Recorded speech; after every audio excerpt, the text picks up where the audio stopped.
Seneng nggak? Kenapa seneng? Karena boleh pulang. Orang pulang seneng. Contoh lagi, Lebaran masyarakat pulang mudik, seneng nggak? Kenapa seneng? Pulang. Orang pulang seneng. Sekarang selesai hidup di dunia, kita pulang kepada Allah, seneng nggak? Ragu-ragu, mau bilang seneng takut besok gitu. Mestinya seneng dong pulang. Apa yang bikin pulang yang satu itu kok berat? Kelihatannya dua. Pertama, kita ini sering mencintai sesuatu berlebihan, berakar di hati. Datang saat pulang tidak siap menghadapi perpisahan. Ada yang bergantung di sini, pulang jadi berat. Kalau cinta Allah sepenuhnya, cinta alam seperlunya, pulang enak.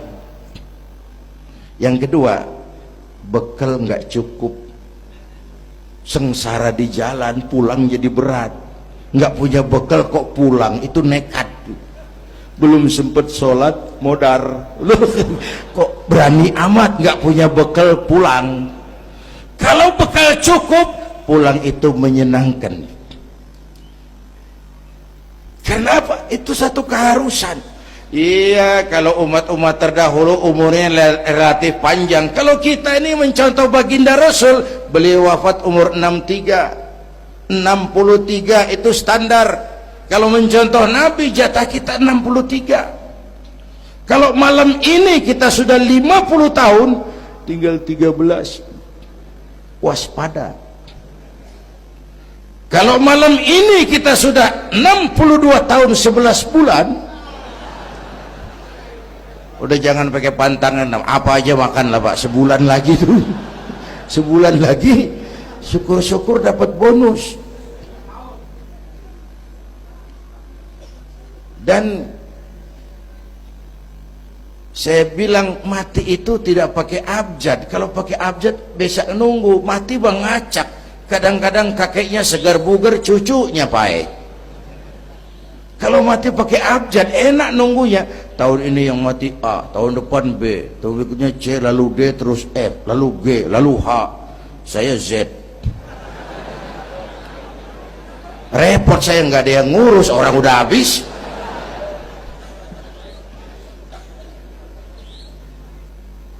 Bapak Ibu hadirin, malah aneh. Jam 6 pagi sopirnya mati, jam 10 siang 4 jam kemudian Mbah Suripnya yang mati. Sebelum mati dia pesan sama teman saya W.S. Rendra, Mas, saya kalau mati tolong dikubur di bengkel teater Depok. Monggo, dikubur sama Rendra. Belum seminggu Rendra yang ngikut mati. 1 bulan sebelum Rendra, lebih dahsyat lagi, Michael Jackson mati. The King of Pop, raja pop dunia, mati. Apalagi penyanyi keroncong, lebih mati lagi. Ada hidup sesudah mati, ada akhirat sesudah dunia. Semua kita perantau, dan perantau harus pulang. Bapak Ibu hadirin yang saya hormati, oleh karena itu, dengan semangat itu, ayo kita tingkatkan ibadah kepada Allah Subhanahu. Penutup, Isra Mi'raj itu filter. Setelah terjadi peristiwa itu kelihatan, yang beriman makin mantap, ini golongan Abu Bakar Siddiq. Yang kafir makin kurang ajar, ini golongan Abu Jahal, Abu Lahab, Abu Sufyan, dan abu-abu lain kumpul di situ. Yang ragu-ragu kafir lagi. Ini kristalisasi. Maka dengan memperingati Isra Mi'raj ditambah dengan semangat sholat berjamaah, ayo kita jaga kesatuan, persatuan, kerukunan, dan kekompakan. Bapak Ibu hadirin yang saya hormati, saya bersyukur walaupun belum pernah hadir, tapi saya tahu tiap minggu pagi pengajian Kiai Uci ini dibanjiri oleh jamaah. Alhamdulillah. Kita doakan beliau diberikan kekuatan. Kita usahakan pengajian jalan terus sampai kira-kira kiamat kurang seminggu. Jangan sampai kiamat lah, ngeri. Saudara-saudara, itu yang kita perlukan sekarang.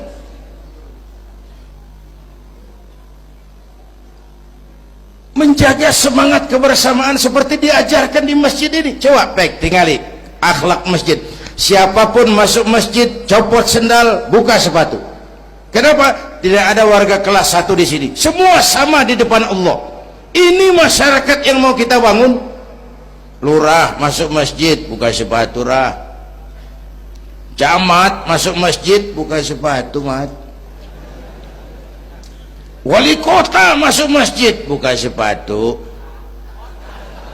Ini Pak yang ngomong dia tuh sembarangan tak.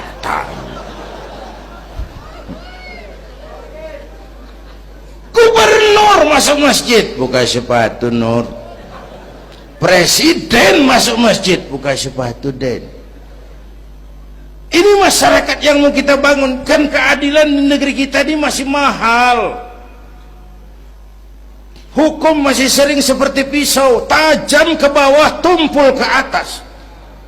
Kalau yang kecil salah, hukum cepat-cepat ditegakkan. Yang besar salah, cicing wae pura-pura tenyaho. Itu yang melukai rasa keadilan. Bapak Ibu hadirin yang saya hormati, itu yang melukai rasa keadilan. Kalau mau lapor kehilangan ayam, itu harus jual kambing. Ingin menang berperkara, jual sapi. Ngurusin ayam hilang kok jual kambing, jual sapi. Itu harga keadilan yang harus kita bayar. Karena itu ke depan belajar dari sejarah, kita bukan cuma perlu pemimpin pinter, tapi juga benar. Malahan lebih baik benar enggak tapi pintar ketimbang pintar tapi enggak benar. Capek dibohongi pemimpin yang cuma pinter tapi enggak benar. Disuruh ngurus beras malah nimbun beras, disuruh ngurus laut jadi bajak laut, disuruh ngurus hutan rame-rame jadi orang hutan. Gitu. Kita rindu munculnya sosok-sosok macam Umar bin Abdul Aziz. Punten nih, itu Umar bin Abdul Aziz waktu terpilih jadi khalifah, yang pertama diucapkan innalillahi wa inna ilaihi raji'un. Terpilih jadi presiden bukan alhamdulillah, innalillah. Pagi dilantik, malam pesta. Pesta apa? Dangdut? Enggak. Pesta air mata. Di mana? Di mihrab dalam masjid, sujud sambil berlinang air mata. Istrinya tanya, "Bang?" "Iya sayang." "Oh, udah dengerin aja, orang improvisasi." "Iya sayang, abang kan sekarang jadi khalifah." "Kenapa nangis, Bang?" "Itu Fatimah, itu sebabnya saya nangis karena saya dipilih aklamasi secara sebagai khalifah. Setelah jadi pemimpin yang terbayang oleh saya, yatim piatu yang merintih kelaparan, janda-janda tua yang perlu bantuan, rakyat saya yang belum bisa menemukan haknya secara wajar, saya takut saya zalim kepada mereka, saya nangis mohon pertolongan Allah." Pagi dilantik, malam pesta, tahajud. Esok harinya karena pemimpin baru, banyaklah pejabat-pejabat gubernur cari muka. Namanya presiden baru, ada yang kirim emas, pakaian mahal, berlian, mutiara, dikumpulkan sama istrinya. Umar tanya, "Fatimah?" "Iya Bang." "Banyak hadiah yang kau terima?" "Banyak Bang, intan, berlian, mutiara, emas." "Kau senang?" "Saya senang Bang." "Oke, kalau kau senang itu hadiah intan, berlian, mutiara, kumpulkan sebanyak-banyaknya dan besok kita cerai. Tapi kalau kau sayang saya, itu hadiah intan, berlian, mutiara, jual, uangnya masukkan baitul mal untuk ngurus rakyat kita." Apa jawab istrinya? Istrinya pun istri beriman, gak mentang-mentang istri pejabat lalu ikut-ikutan borong proyek suaminya. Kata Fatimah, abang, iya sayang, apalah artinya intan berlian tanpa engkau di sisiku, bang?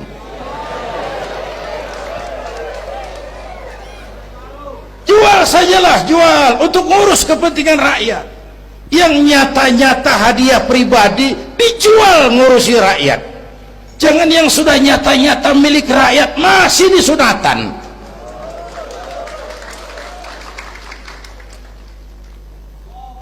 Yang antik lagi, satu malam beliau kerja di kamar pakai lampu templok, nulis. Datang seorang tamu, Assalamualaikum ya Amirul Mukminin. Waalaikumsalam. Silakan duduk. Ada apa? Enggak, cuman mau ngobrol. Urusan pribadi khalifah, kita kan teman lama. Oke, baik. Beliau berdiri, lampunya dipadamkan, ditiup, mati, gelap kamar. Ayo kita ngobrol. Tamunya heran, ya khalifah, iya, kita kan mau ngobrol, iya, kenapa lampu dimatiin? Begini mas, mau tamunya dari Jawa waktu itu, dengerin aja kenapa sih. Gini loh mas, tadi waktu sampean datang tuh kan sampean lihat saya lagi kerja. Iya, saya kerja tadi ngurusi rakyat. Tentu saya kan pakai lampu, memang lampunya kan pakai minyak, pasti minyaknya kan beli, iyalah, belinya pakai uang, tentu uangnya uang rakyat. Kita mau ngobrol urusan pribadi, nggak usah pakai minyak rakyat mas. Ayo ngobrol sampai subuh ini. Kalau yang kecil saja orang sudah berhati-hati, apalagi menghadapi urusan yang jauh lebih besar ke depannya. Bapak Ibu hadirin yang saya hormati, oleh karena itu kita memerlukan semangat kebersamaan, walaupun tidak harus selalu bersama-sama. Ini adalah potret terakhir. Baginda Nabi di awal-awal perjuangan didampingi 5 figur utama. Pertama, Nabi punya Sayyidina Abu Bakar Siddiq. Ini sahabat merangkap mertua, orang tua bijaksana, tempat Nabi tukar pikiran. Kampung itu enak kalau ada yang dituain. Yang kedua, beliau punya Umar bin Khattab, Al-Futuhat Al-Islamiyah, imam tapi jenderal, jenderal tapi imam, gagah, berani untuk Islam. Selesai? Belum. Yang ketiga, Nabi punya Utsman bin Affan, pengusaha tapi santri, penyandang dana. Umat akan maju kalau banyak punya Utsman. Yang keempat, Nabi punya Ali bin Abi Thalib, tokoh muda tapi intelek. Yang kelima, beliau punya Khadijah binti Khuwailid. 5 figur utama bahu-membahu membantu perjuangan Nabi. Begitulah kita berjuang, mesti punya segala hal, mesti punya senjata yang namanya golok, gergaji, pisau, silet, harus punya. Kapan makainya, lihat lawannya. Yang kamu hadapi apa? Kumis pak, silet turun. Yang kamu hadapi apa? Akar kayu nangka pak, kampak maju. Ini kita sering emosi, nggak para rugu. Yang dihadapin kumis, kampak yang maju. Urusan nggak selesai bibir bongkar pak. Anak-anak muda nggak cukup dibakar emosinya, berani harus, nekat jangan. Berkorban siap, konyol nanti dulu. Mati syahid ayo, mati sangit jangan. Berani sama nekat tipis loh bedanya. Berani harus, nekat jangan. Berkorban siap, konyol nanti dulu. Bapak Ibu hadirin yang saya hormati, dengan semangat kebersamaan saya yakin kita bisa berbuat lebih banyak. Inilah barangkali sekelumit ikut tasyakur saya. Mudah-mudahan ada manfaatnya buat kita semua. Lebih kurang mohon maaf. Usikum wa iyaya bitaqwallah. Aqulu qawli hadza. Wassalamualaikum warahmatullahi wabarakatuh.